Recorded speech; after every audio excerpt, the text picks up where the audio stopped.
জেনজির রোষে কাঁপছে রাজনৈতিক অঙ্গন, রাজনীতিবিদদের কপালে চিন্তার ভাঁজ।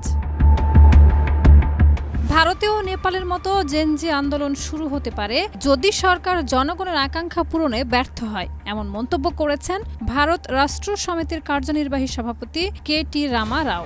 গতকাল এনডিটিভির আয়োজিত ইউভা ক্লং ক্লাবে বক্তব্য দিতে গিয়ে তিনি বলেন, নেপালে যখন এই আন্দোলন শুরু হয়েছিল অনেকেই তা উপহাস করেছিলেন, কিন্তু তা ছিল তরুণদের ভবিষ্যৎ ও অধিকার রক্ষার সংগ্রাম। তিনি সরাসরি বলেন, ভারতেও এমন আন্দোলন সম্ভব যদি সরকার ব্যর্থ হয়।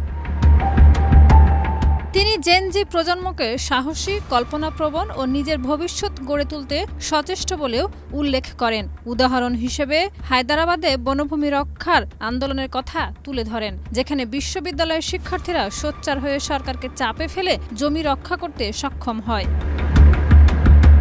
কেটি আরও বলেন, কেবল সোশ্যাল মিডিয়ায় সক্রিয়তা যথেষ্ট নয়, বাস্তবেও এগিয়ে আসতে হবে। তার মতে ভারতের ভবিষ্যৎ তরুণদের হাতেই, আর নতুন প্রজন্মকেই পুরনো নিয়ম ভেঙে নতুন পথ তৈরি করতে হবে। তিনি আশা প্রকাশ করেন, আগামী দিনে তরুণদের হাত ধরে রাজনীতিতে বড় পরিবর্তন আসবে।